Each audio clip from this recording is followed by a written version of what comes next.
All right, welcome to Wild Times in Minnesota Lake Country with Kelly. Hello! And Carol. And here we find ourselves on this beautiful day. Outside! Beautiful this day is so in March. Great. I know. And it happens every now and again, yeah, I guess. I get a little sprinkle of sunshine, but this is really warm. Oh, it is. And spring is definitely in the air in Minnesota Lake Country, and we are in it. I don't even have my snow pants on. I know. That's so weird. My hands aren't freezing. I can make a little doggy shadow guy if I wanted to. Yeah, there's shadows. It's sunny enough we can actually see shadows on the ground. That's great. Right. But not the groundhog shadow. No, that darn groundhog. We're gonna get you. No woodchucks. Yeah.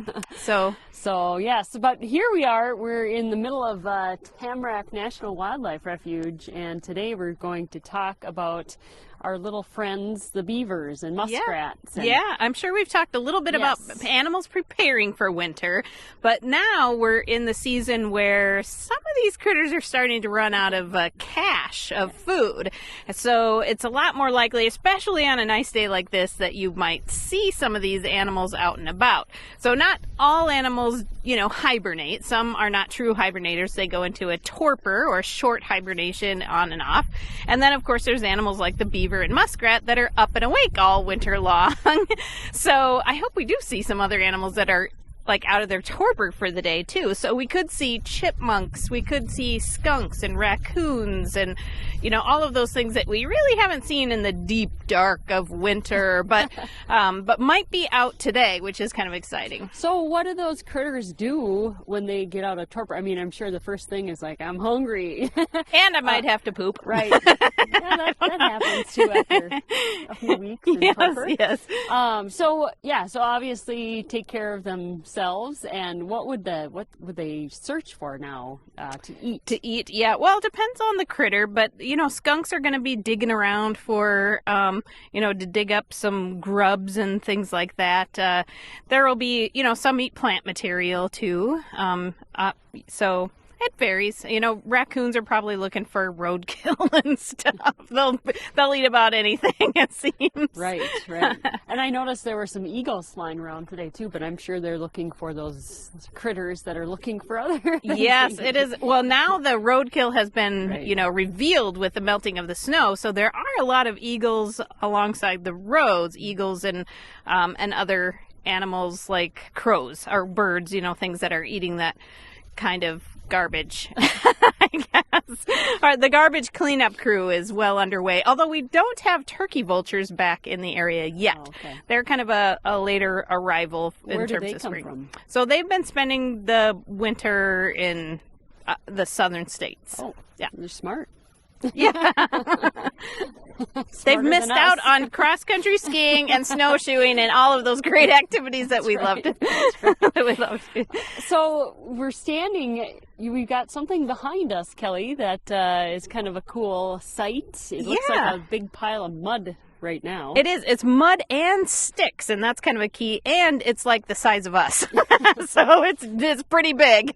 And that's a Beaver Lodge. So not a beaver dam. That would be different, right? Okay. We might be standing on a beaver dam here, but the lodge is that conical shaped pile of sticks and mud, and this one is really well built. It's a nice house. A nice sod house, you would say. I know they're pretty good builders, really good engineers, and they also usually have a cache of food next to the lodge or not very far from the lodge. So sometimes through the ice you can see some branches, skinnier branches and stuff kind of sticking up through there. This must be under the water a bit because we're not seeing a nice big cache right here.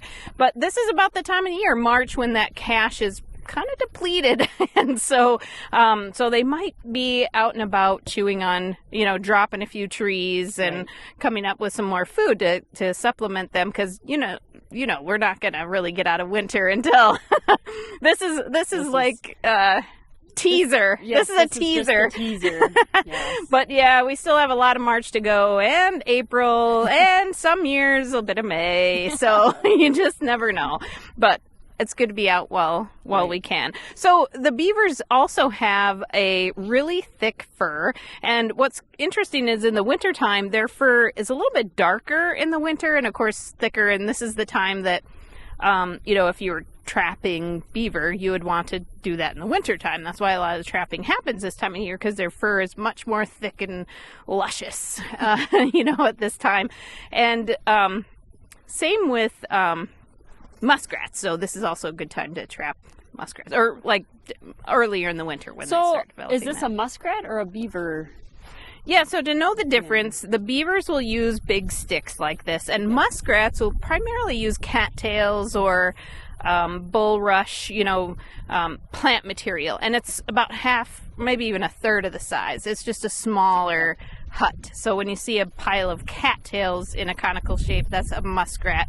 And then the big, and they use mud too, and then these big wooden ones, these log homes, are for the beaver. The other thing that the muskrat will do that's a little different is they create these push-ups. So as the ice starts to form on a lake earlier in the season, they will kind of chew through the thin ice and push mud and plant material up through it, and that kind of keeps that little hole open.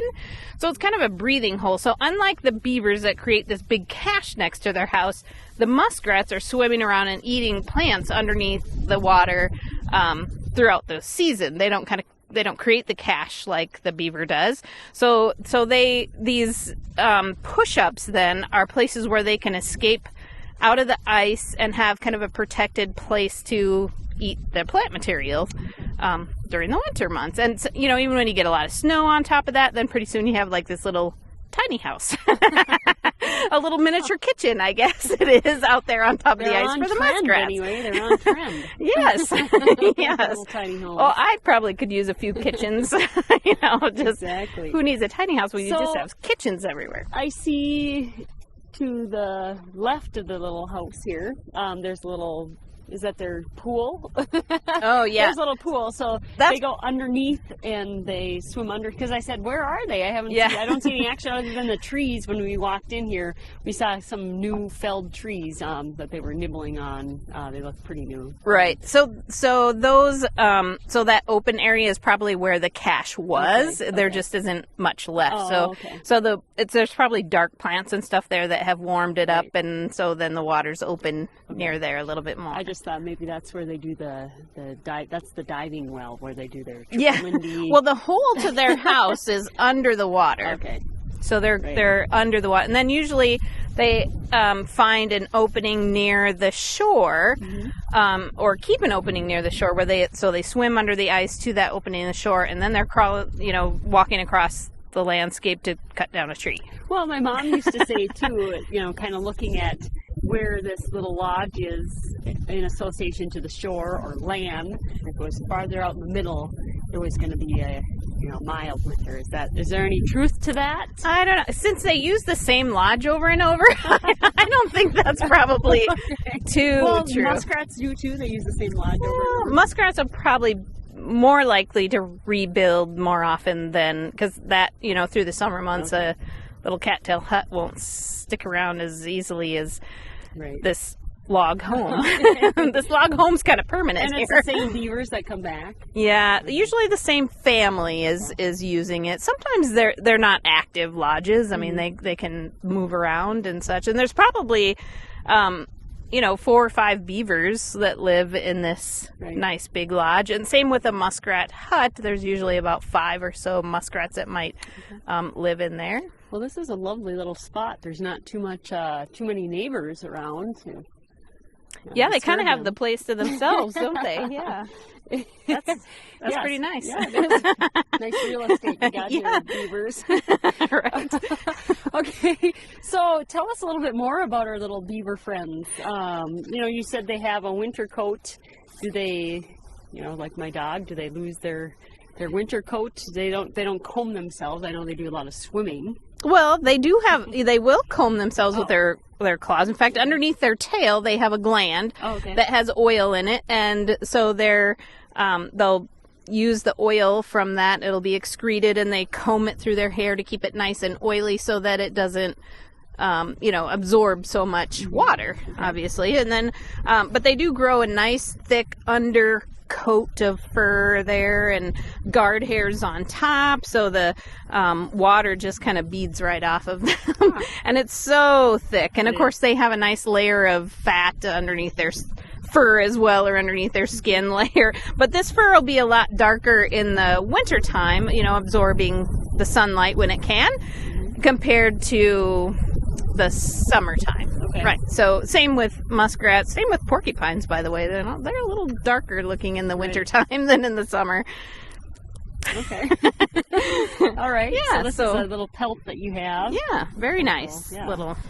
I can see why people wore them for hats or coats or just super keeping warm. Yeah. I mean, it really soaks up the sun. Yeah. Yeah, that's pretty thick. Wow. So, all right. Very nice. Okay, so that's a little bit about our friends, the beavers, that you might see out on the lake or right. Or a little bog. We should check out one of their trees. Right. Okay. Yeah. All right, Kelly, we've found our busy as beaver evidence. This is some pretty nice work here. It's just very... Isn't that impressive? Wow. Yeah. I mean, look at all these little shavings, too. Yeah, they're spitting out some pretty big pieces here.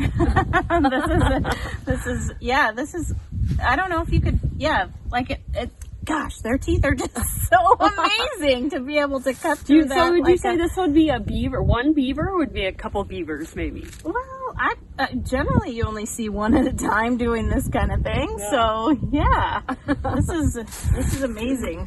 So chew away, Carol. Yeah, so they've dropped a couple of trees here. Well, these two, this twin tree here is about ready to go. Yeah. This is an aspen. It is kind of windy today, so you might see some footage of a tree falling. What happens if a tree falls on? Yeah, this aspen could totally two podcasters in the woods. But this is one of their favorite species to go after, I think, is an aspen tree. So it's soft wood compared to some others, and so they're, these chunks on the ground, obviously you might be wondering, why aren't they eating that? But really what they like is the layer just underneath the bark. So they're spitting the bark out and then kind of eating that nice layer right underneath the bark, and then as they get into more of the heartwood, they're kind of dropping that on the ground. So that's not as exciting as scrumptious as the rest, I suppose. But yeah, so I've got a little skull that was found in the woods of a beaver that didn't make it, but it gives us a chance to see the close-up of just how impressive those teeth are. And when you see animals with this orangish color on the front of their teeth, they're usually rodents. This is a rodent, and those teeth are constantly growing. So activity like this will wear them down, and then they will, just continuing to grow. But this also creates a really hard layer so that they're able to, like a hacksaw or something, go through the tree like this and be able to, topple a tree. It's kind of hard to imagine that, something smaller than us could do this much work. And it's not just these trees. It's like there's several of them. I would say almost a dozen of them right in this area. Right. We see that they've been very active recently, it looks like. Yes. So they, and they'll come back, they'll, obviously the beavers are usually active in the evenings. But this time of year, we might see them during the day.